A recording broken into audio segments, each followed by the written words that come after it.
Paris airport પર દુબઈથી આવેલું એક પ્રાઇવેટ પ્લેન લેન્ડ થાય છે. પ્રાઇવેટ પ્લેન ત્યાં જે ઈંધણ ભરાવાનું હતું તે માટે લેન્ડિંગ થાય છે, પરંતુ ત્યાંની પોલીસને માનવ તસ્કરીની શંકા પડે છે.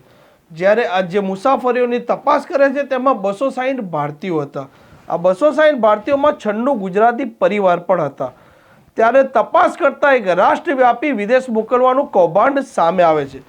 તો વાત કરીશું આ જે કબૂતરબાજીનું કૌભાંડ સામે આવ્યું છે તેમાં તેનો માસ્ટર માઇન્ડ કોણ છે, ગુજરાતમાંથી તેના કેટલી રકમ વસૂલવામાં આવતી હતી, તેના કેટલા ભાગીદારો હતા, તેની વિગતે ચર્ચા કરીશું આ વિડીયોમાં. નમસ્કાર, આપ જોઈ રહ્યા છો નવજીવન ન્યૂઝ. હું છું આપની સાથે તોફિક ગાંચી. ગુજરાતીઓની અમેરિકા જવા માટેની ગેલછા કોઈનાથી છુપાયેલી નથી. તે માટે તે કરોડો રૂપિયાની રકમ ખર્ચો કરતા હોય છે.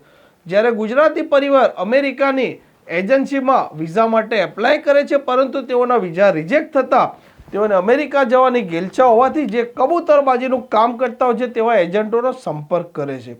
ત્યારબાદ કરોડો રૂપિયાની રકમ આપવાની નક્કી થાય છે. આ એજન્ટો તેઓને અલગ અલગ દેશ મારફતે મેક્સિકો અથવા કેનેડા સરહદે લઈ જતા હોય છે અને ત્યારબાદ તેઓને બોર્ડર ક્રોસ કરાવી અમેરિકા મોકલતા હોય છે. તેમાં વધુ એક ઘટના આજે સામે આવી છે. આ ઘટનાની વિગતે આપણે વાત કરીએ તો સૌપ્રથમ તો પેરિસ જે એરપોર્ટ હતું ત્યાં એક પ્રાઇવેટ જેટ લેન્ડ થાય છે, જેમાં 260 ભારતીયો હતા. આ ભારતીયોને લઈ જતું જે પ્રાઇવેટ જેટ હતું તે ઈંધણ ભરવા માટે પેરિસ એરપોર્ટ પર લેન્ડ થયું હતું અને દુબઈથી આવેલા પ્રાઇવેટ જેટમાં માનવ તસ્કરીની આશંકા પેરિસ પોલીસને લાગે છે, તેથી તેઓ પ્લેન કબજામાં લે છે. ત્યારબાદ ફ્રાન્સની એન્ટી ઓર્ગેનાઇઝ યુનિટ દ્વારા દુબઈથી ભારતીયોને લઈને આવેલા ચાર્ટર પ્લેનની તપાસ કરવામાં આવે છે. તપાસ કરતાં માલુમ પડે છે કે દુબઈથી ચાર્ટર પ્લેન દ્વારા નિકારાગુઆ લેન્ડિંગ બાદ આ જે પેસેન્જરો હતા તેઓને મેક્સિકો સરહદેથી ગેરકાયદેસર ઘૂસણખોરી કરી અમેરિકા મોકલવાના હતા. આ ઘટના બાદ જે ગેરકાયદેસર રીતે અમેરિકા જતા હોય છે તે મુદ્દો ફરી એક વખત ચર્ચામાં આવ્યો છે. તો આ જે કબૂતરબાજ છે તેનો માસ્ટર માઇન્ડ કોણ હતો, રાષ્ટ્રવ્યાપી કૌભાંડ ચલાવનાર કોણ છે અને ગુજરાતમાં તેના કોણ સાગરીતો છે તેની વિગતે વાત કરવી છે. તો મુખ્ય સૂત્રધાર હતો તે દિલ્હીનો છે. તે દિલ્હીમાં બેસી રાષ્ટ્રવ્યાપી રેકેટ ચલાવે છે. જે પ્રકારે સમાચાર મળી રહ્યા છે તે મુજબ આ દિલ્હીનો મુખ્ય સૂત્રધારના ગુજરાતમાં 10થી વધુ સબ એજન્ટો રોકી કબૂતરબાજીનું રેકેટ ચલાવતો હતો. તેમાં અમદાવાદ, મહેસાણા, ગાંધીનગર જેવા શહેરોમાં ગેરકાયદેસર વિદેશ નેટવર્ક તેઓ ચલાવતા હતા.